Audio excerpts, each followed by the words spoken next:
بصرہ کے اندر ایک مشہور بزرگ تھے جن کا نام حضرت مسکی تھا. ان کو کس نام سے جانا جاتا تھا؟ مسکی نام سے جانا جاتا. کس نام سے؟ مسکی نام سے. اس لیے کہ مسکی جو ہے مسک سے بنا ہے، اور عربی میں خوشبو کو مسک کہتے ہیں، اور مسکی کا معنی ہے خوشبودار. تو گویا ان کو خوشبودار کے نام سے جانا جاتا تھا. کیوں ایسا؟ یہ جہاں جاتے تھے پورا ماحول خوشبودار ہو جاتا تھا. ان کے کپڑوں سے، ان کے بدن سے ایسی خوشبو نکلتی تھی کہ یہ مسجد میں جاتے تھے تو لوگ ان کی خوشبو سونگھ کر سمجھ جاتے تھے کہ حضرت مسکی مسجد میں آ چکے ہیں.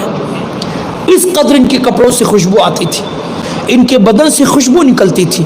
لوگ حیران تھے کہ اتنی قیمتی خوشبو یہ لاتے کہاں سے ہے کہ جہاں سے گزر جائیں لوگ ان کی طرف متوجہ ہو جاتے ہیں. راوی کہتے ہیں کہ ایک دن ان کی خوشبو کا پتہ لگانے کے لیے میں نے ان کے گھر پر قیام کیا. ایک دن ان کے گھر پر ٹھہر کر میں نے معلوم کرنے کی، پتہ کرنے کی کوشش کی کہ کون سی خوشبو لگاتے ہیں. تو راوی کہتے ہیں کہ ان سے میں نے سوال کیا کہ آپ تو بڑی قیمتی خوشبو لگاتے ہیں اور بہت پیسہ خرچ ہوتا ہوگا آپ کی اس خوشبو کو خریدنے میں، ذرا بتائیں تو کون سی خوشبو خریدتے اور کتنا پیسہ لگتا ہے؟ تو حضرت مسکی جواب دیتے ہیں کہ اللہ کی عزت کی قسم، نہ تو میں کوئی خوشبو خریدتا ہوں، نہ کوئی خوشبو آج تک میں نے اپنے کپڑے پر، اپنے بدن پر ملی ہے. کوئی خوشبو استعمال نہیں کرتا ہوں. تو سوال کرنے والا سوال کرتا ہے کہ پھر حضرت یہ تو بتائے کہ آپ کے کپڑے، آپ کا بدن ہر وقت خوشبودار کیوں رہتا ہے، ہر وقت معطر کیوں رہتا ہے؟ کیا وجہ ہے، کیا راز ہے؟ حضرت مسکی نے انکار کیا، لیکن اس نے بہت اصرار کیا.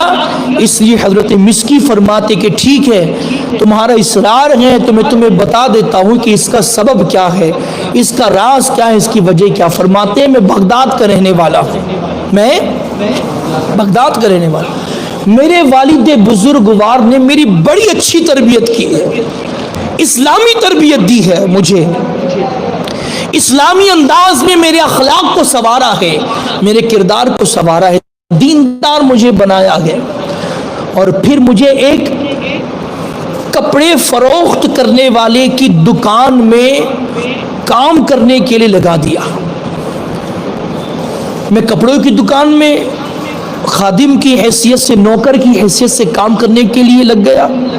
شب و روز گزرتے رہے، رات و دن گزرتے گئے، ایک عرصہ مجھے ہو گیا. ایک دن ایک بڑھیا کپڑے خریدنے کے لیے دکان پر آئی. بہت سارے کپڑے اس نے پسند کیے، قیمتی قیمتی لباس پسند کیے، بہت سارے کپڑے نکالے اور دکان کے مالک سے کہا کہ یہ کپڑے میں نے نکالے ہیں، ان کپڑوں کو میں اپنی ملکہ کے پاس لے جانا چاہتی ہوں. میں اس کو کپڑے بتا دوں گی، جو کپڑے پسند آئے رکھ لیے جائیں گے اور باقی کپڑے روانہ کر دیے جائیں گے. کیوں نہ ایسا ہو کہ ان کپڑوں کے ساتھ آپ اپنے اس خادم کو، اس نوکر کو بھیج دیں تاکہ یہ کپڑے لے کر ہماری ملکہ کے پاس آئے، کپڑے دکھا دے، جو کپڑے پسند آئے وہ رکھ لے، باقی کپڑے اس کے ہاتھ سے روانہ کر دیے جائیں گے. تو حضرت مسکی کہتے کہ دکان کے مالک نے مجھے اس بوڑھی عورت کے ساتھ کپڑے دے کر روانہ کر دیا. جب میں اس بوڑھی عورت کے ساتھ ایک مکان میں داخل ہوا، ایک خوبصورت مکان میں داخل ہوا، تو مجھے ایک جگہ پر بٹھا دیا گیا اور بوڑھی عورت وہاں سے چلی گئی. کیا دیکھتا ہوں کچھ دیر بعد ایک حسین و جمیل عورت میرے پاس آئی، ایک خوبصورت عورت میرے پاس آئی اور میرے پاس آ کر اس نے گناہ کے ارادے کو ظاہر کیا، اپنے ناپاک ارادے کو ظاہر کیا اور میرے ساتھ اپنی ناپاک خواہشات کی تکمیل کا اظہار کیا. میں بڑا بے چین ہو گیا. اللہ کے خوف کی بنیاد پر میں لرز اٹھا، تڑپ اٹھا، بے قرار ہو گیا اور لاکھ میں نے بچنے کی کوشش کی، ہیلے بہانے کی کوشش کی، لیکن وہ عورت تھی کہ مجھے اپنے مکان سے جانے کے لیے اجازت نہیں دیتی تھی. مجھے بھیجنے کے لیے تیار نہیں تھی. میں نے بہت کوشش کی کہ میں اس مکان سے نکل جاؤں, لیکن مجھے باہر جانے نہیں دیا گیا, بلکہ وہ عورت اصرار کرتی تھی کہ میں اس کے ساتھ غلط کام میں ملوث ہو جاؤں. اس کی خواہشات جو ناپاک خواہشات تھی اس کی تکمیل کے لیے ہاں کر دوں. جب کوئی اور راستہ مجھے نظر نہ آیا تو پھر میں نے کہا کہ ٹھیک ہے, میں تمہارے ساتھ یہ کام کرنے کے لیے تیار ہوں, لیکن اس سے قبل مجھے بیت الخلاء کی حاجت ہے, مجھے بیت الخلاء میں جانے دیا جائے. چنانچہ وہ عورت بڑی خوش ہوئی اور اپنی ایک کنیز کو, ایک خادمہ کو بلایا اور کہا کہ ان کو بیت الخلاء میں لے جاؤ, بیت الخلاء کی طرف ان کو بتا دو, راستہ بتا دو, بیت الخلاء میں ان کو پہنچا دو. چنانچہ اس عورت کی خادمہ, اس عورت کی کنیز آئی, مجھے بیت الخلاء کی طرف اشارہ کیا, میں بیت الخلاء کے اندر گیا, اور اندر جانے کے بعد میں سوچتا رہا کہ آخر اس عورت کے فتنے سے میں کیسے بچوں. بس مجھے ایک ترتیب سوچی, ایک پلاننگ سوچی, اور ترتیب یہ تھی کہ جتنی گندگی بیت الخلاء میں پڑی ہوئی تھی میں نے ساری گندگی اٹھائی, اپنے ہاتھ پر, اپنے بدن پر, اپنے چہرے پر, اپنے سر پر مل لیا. وہ تمام تر گندگی میں نے اپنے بدن پر ملنا قبول کر لیا, گوارا کر لیا, لیکن زنا میں اور اس قدر بھیانک جرم میں اپنے وجود کو گرفتار کرنا میں نے گوارا نہیں کیا. ساری گندگی اپنے بدن پر مل کر, اپنے کپڑوں پر, چہرے پر, سر پر ملنے کے بعد جب میں باہر نکلا بیت الخلاء سے اور اس عورت کے قریب گیا تو وہ عورت چیخنے لگی, چلانے لگی کہ ہاں یہ کس دیوانے کو لے کر تم آ گئے, یہ تو پاگل ہے, یہ تو مجنون ہے, یہ دیوانہ ہے, اس کی عقل زائل ہو چکی ہے. لوگ مجھ سے گھن کرتے ہوئے دور بھاگنے لگے, اس کی کنیزیں بھی دور بھاگنے لگی, وہ عورت بھی مجھ سے دور بھاگنے لگی. پھر غنیمت, اس موقع کو غنیمت سمجھ کر میں بھی اس کے کمرے سے, اس کے گھر سے, اس کے محل سے نکل کر بھاگ گیا اور دور آ کر ایک باغ میں پہنچا. اس باغ میں ایک نہر موجود تھی, اس نہر میں پھر میں نے غسل کیا, اپنے کپڑے صاف کیے اور تمام تر گندگی دور کر کے پھر میں نے اللہ کا شکر ادا کیا اور خدا کی بارگاہ میں نے عرض کیا, مالک تیرے خوف کی بنیاد اور تیرے لیے میں نے اس گندگی کو تو قبول کر لیا لیکن زنا کو قبول نہیں کیا, اس لیے کہ یہ گندگی دھل گئی, لیکن زنا کر لیتا تو جہنم کی آگ میرے وجود پر مسلط کر دی جاتی اور میں جہنم کی آگ کا حقدار اور مستحق ہو جاتا.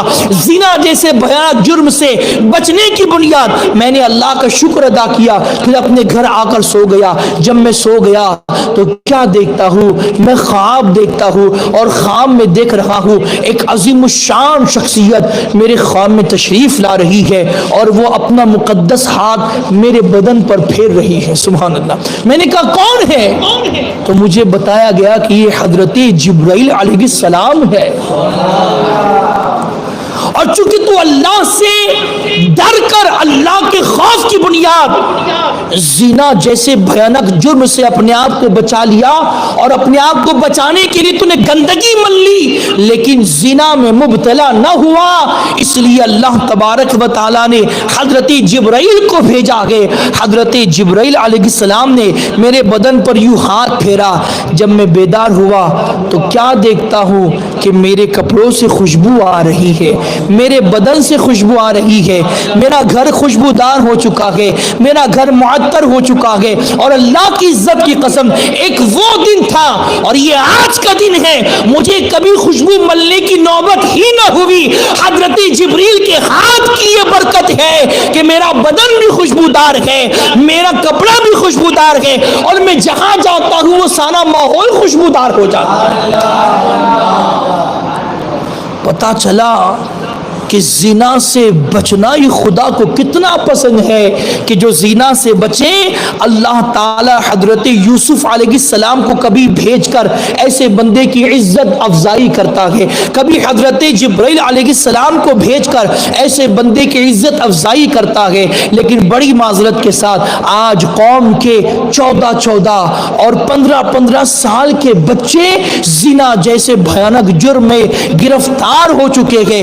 آج قوم قوم کے نوجوان، آج قوم کے بوڑھے، آج قوم کے بچے اس بھیانک جرم میں گرفتار ہو چکے ہیں۔ یارو یہ اتنا بھیانک جرم ہے کہ اگر ہم اس میں گرفتار ہو جائے تو سوائے جہنم کے اور سوائے آخرت کے عذاب کے پھر ہمیں کچھ نہیں ملے گا۔ لیکن یاد رکھو اگر اس گناہ کو ہم نے اللہ کے لیے چھوڑ دیا، اللہ کی رضا کے لیے چھوڑ دیا، اللہ کے خوف کی بنیاد پر چھوڑ دیا، تو حضور فرماتے ہیں کہ ایسا شخص جس کو کوئی عورت گناہ کی دعوت دے اور وہ یہ کہہ کے گناہ سے بچ جائے کہ میں اللہ سے ڈرتا ہوں، یہ وہ خوبی ہے کہ حضور فرماتے جس کے اندر یہ خوبی پیدا ہو جائے، قیامت کے دن اللہ تعالیٰ اس کو اپنے عرش کا سایہ عطا فرمائے گا۔